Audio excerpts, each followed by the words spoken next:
Please subscribe. Keep us alive. The Puerto Rico Supreme Court on Tuesday upheld an appeals court ruling that allowed former Governor Ricardo Rossello Nevares to take over a position as congressional delegate with the responsibility of lobbying for statehood.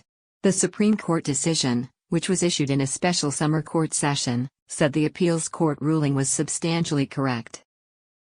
On June 30, San Juan Superior Court Judge Rebecca de Leon disqualified Rossello as a congressional delegate for statehood, but the Court of Appeals overturned that decision, saying it lacked jurisdiction over the case.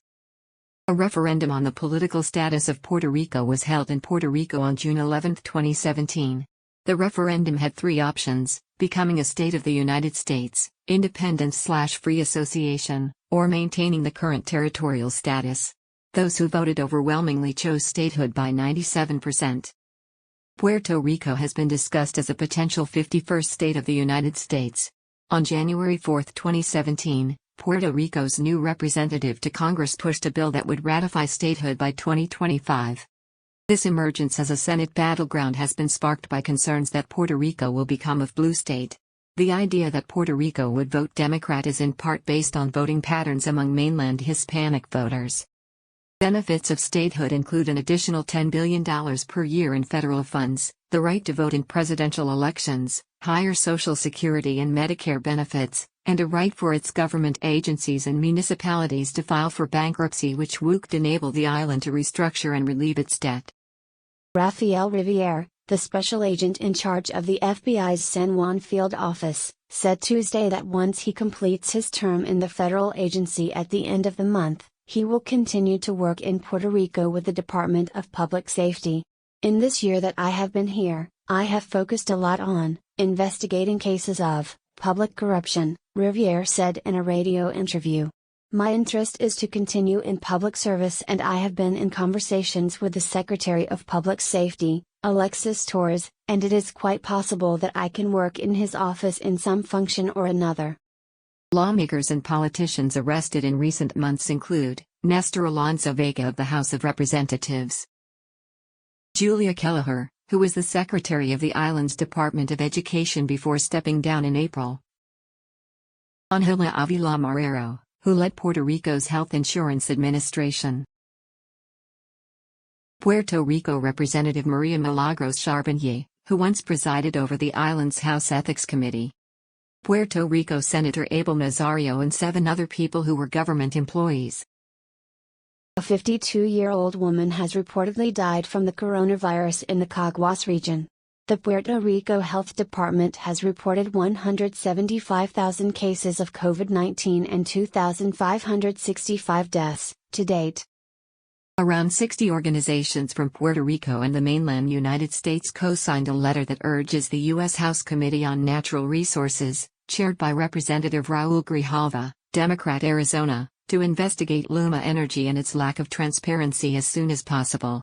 The letter points out that worsening power supply issues show that Luma was not prepared to take control of the system on June 1. They also point out in the letter that Luma will be in charge of managing more than $14 billion in federal funds through the Federal Emergency Management Agency for the reconstruction of the power grid. Meanwhile, various municipalities continue to experience ongoing or recurring power outages that affect water supply systems also. Mayors have called for Luma to step up and resolve these issues.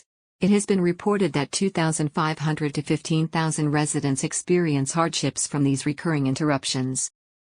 Economic Development Bank, BDE by its Spanish initials, President Luis Alamani Ortiz announced Tuesday that there is $70 million in the Community Development Block Grant Disaster Relief, CDBG-DR, program available until July 2022 for the allocation of grants for small businesses that faced challenges in the aftermath of Hurricanes Irma and Maria.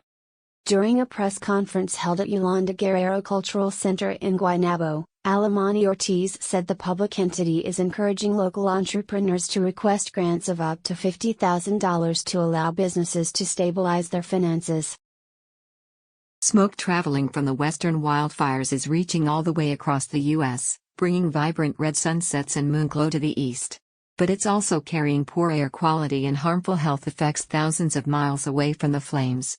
Large fires have been actively burning for weeks across the western U.S. and Canada.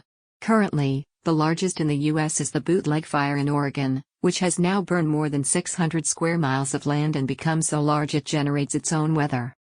For days, eastern states have been trapped in a smoky haze originating from the fires across the nation. Smoke has settled over major cities nearly 3,000 miles from the fires, including Philadelphia and New York, and even in the eastern parts of Canada. Disgraced movie mogul Harvey Weinstein pleaded not guilty to charges of rape and sexual assault in a Los Angeles County courtroom Wednesday.